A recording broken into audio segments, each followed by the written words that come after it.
Huwag kang magpapawala nito ngayong 2026. Taon-taon po mayroon talagang mga zodiac sign na swerte. Ngunit po, ibahin ninyo ang Year of the Fire Horse dahil kapag wala ka nito, maaaring tamaan ka po ng kamalasan.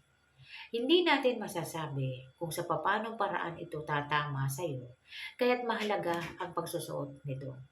Kung hindi ka pwedeng magsuot nito, isa po sa miyembro ng pamilya mo, maaaring pwedeng isuot ito at buong pamilya mo na ang makikinabang.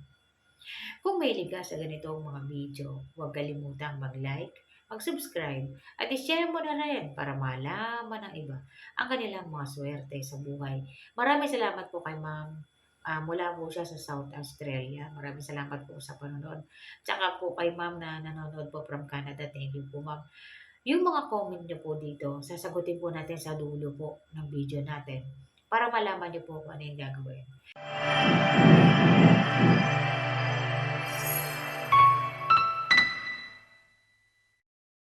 Ang Bhikshu o Piyaw ay isa sa mga celestial guardians. Mahalaga po ang pagkakaroon nito ngayong 2026 dahil po kapag meron ka nito sa tahanan mo at meron kang suot na Bhikshu bracelet, ikaw po ay makakatiyak na ang suporta ng Tai Sui ay nasa iyo. Hindi ka bibigyan ng anumang uri ng obstacles maliban na lamang kung inestorbo mo yung area ng Tai Sui. Okay? Ngayon po, ang Piksyo po ay hindi lamang para makuha natin ang suporta ng Tai Sui. Ginagamit po ang Piksyo sa maraming kaparaanan. Yan po ay pangontra sa lahat ng uri ng black magic. Pangontra ang Piksyo sa wealth loss. Yung nauubos na lang bigla yung kinikita ninyo. Ang Piksyo po ay pwedeng makatulong sa inyo kung nagkakaroon kayo ng ganyang problema. Okay po? At hindi lang yun. Umaakit din ng mga wealth opportunities ang Piksyo. At protector ito ng wealth energies ng buong pamilya mo. Paano nga ba ninyo mapapakinabangan ang energies ng Piksyo? Paano ninyo ititrain ang Piksyo para magdulot ito ng swerte sa inyo? Dahil po, mayroong may mga suot na Piksyo na hindi naman sinuwerte. May mga pamamaraan po na pwede ninyong gawin para yung Piksyo bracelet ninyo ay matrain ninyo na para umakit ito ng swerte para sa inyo. Bukod sa nagbibigay ito ng protection sa wealth energies ng buong pamilya mo. Ito po ang mga pamamaraan sa pangangalaga sa Piksyo at kung ano ang gagawin ninyo kapag ito ay nahawakan ng iba nang hindi sinasadya. Okay? So, unang-una po, how to train your Piksyo. Tinitrain po ang Piksyo, mga madam, mga sir, para po umakit yan ng swerte para sa iyo. So, unang-una, kapag bibili ka po ng Piksyo, piliin mo yung magandang klase. Hindi mo naman kailangan bilhin yung pinakamahal na uri nito dahil po mayroong mga Piksyo o yung mga black obsidian bracelet na may Piksyo. Meron din namang ibang kulay nito.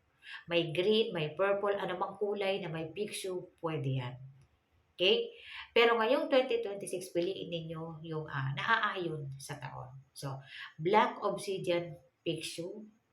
Para po umakit ito ng wealth energies para sa inyo. So, unang-una po, kapag bumili ka ng Piksyo, lagi itong susuotin sa kaliwa. Okay? At dapat po yung mukha ng Piksyo nakaharap po papalayo sa inyo. Hindi po yung mukha ng Piksyo sa inyo nakaharap. Hindi po. Dapat nakaharap yan, papalayo sa inyo. Okay? Para po, umakit siya ng wealth energies para sa inyo. Para maghanap siya ng wealth energies, mga wealth opportunities para sa inyo. Ngayon, pagdating po sa gabi, tinatanggal ang Piksyo bracelet. Yan po ay nire-recharge. Paano?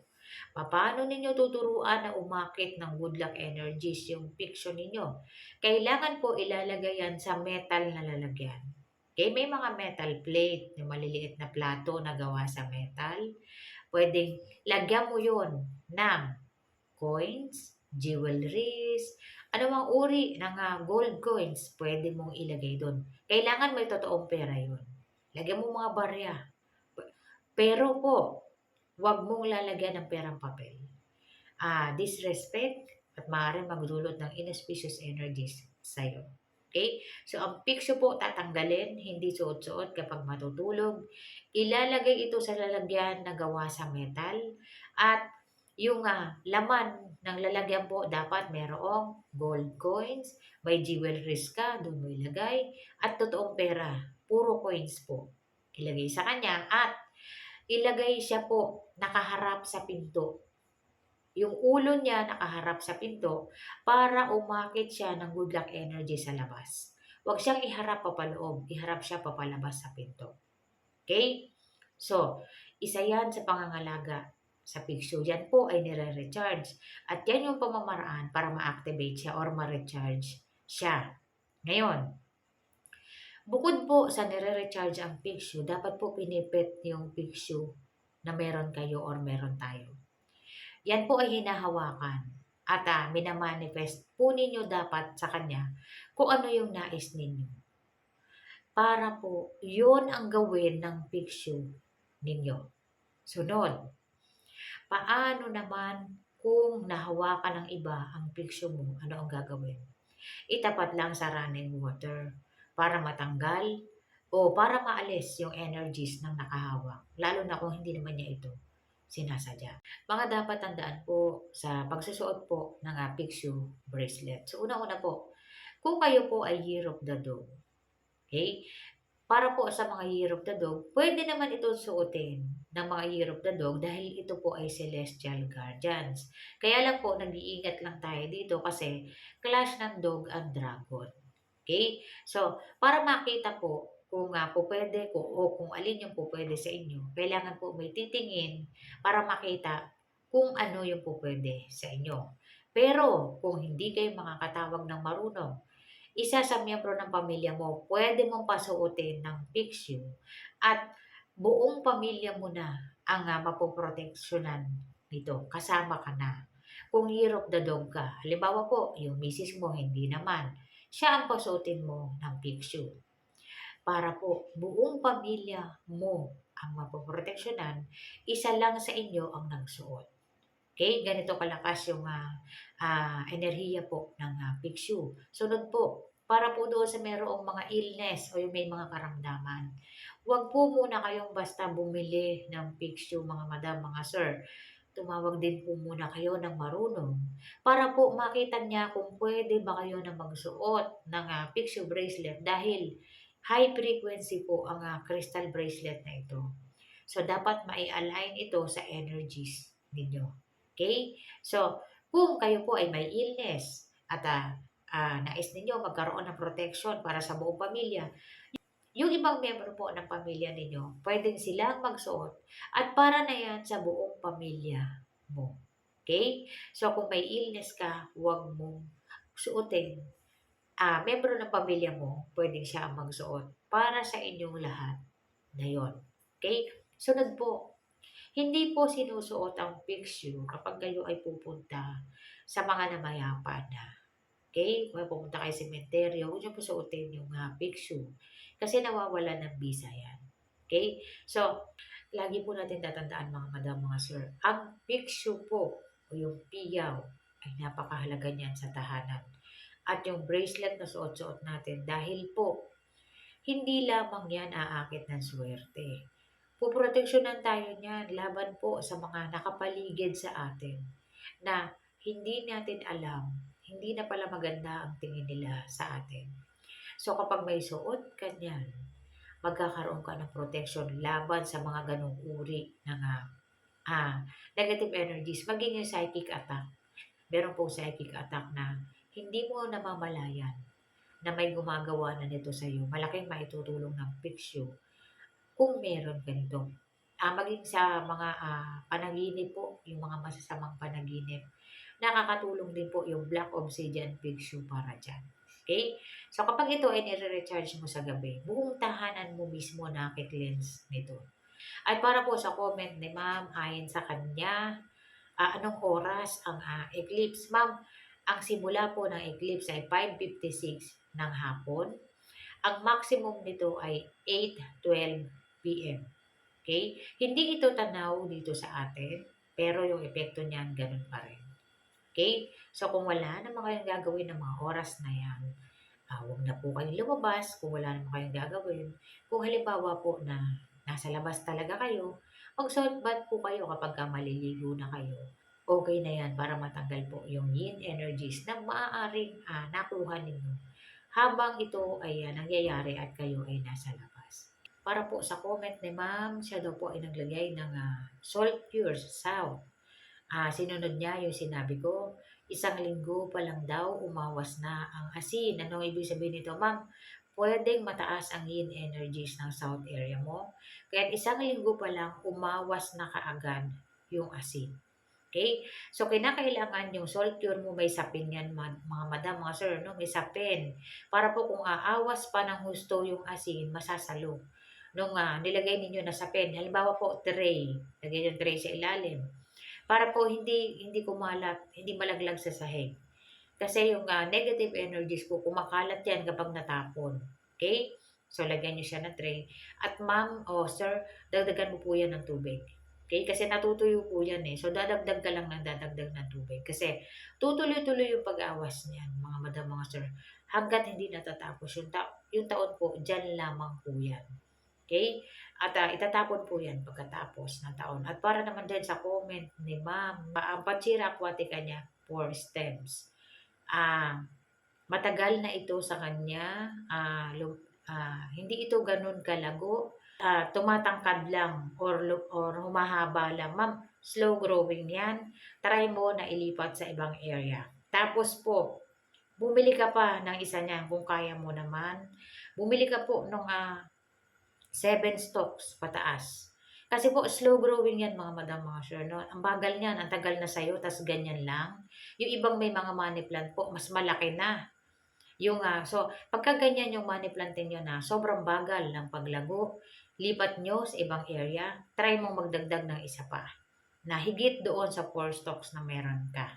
Okay? Try mo yung stocks na may fortune lock, yung 7 stocks pataas. Try mo pong bilhin yun. Para slow growing po yan eh. Yung ang tagal na niyan sa'yo, tas ganyan lang.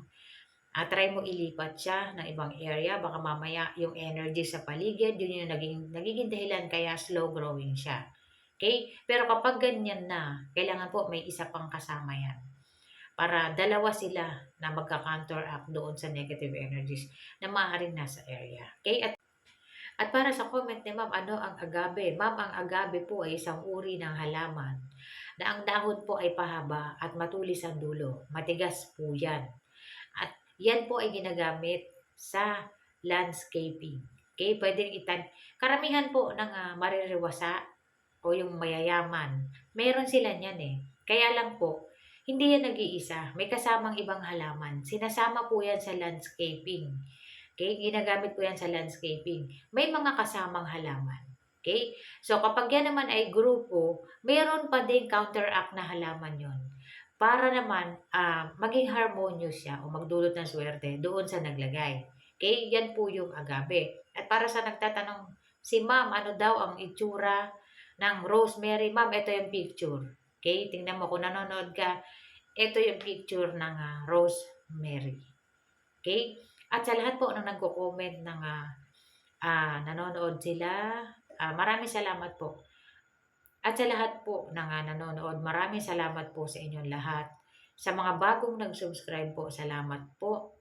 Sa mga subscribers ko na palaging nakasuporta, maraming salamat po sa inyong mga madam. At sa nag-join po sa group, si ma'am, nagtatanong siya paano magpa-reading. Ma'am, comment mo yung birthday mo.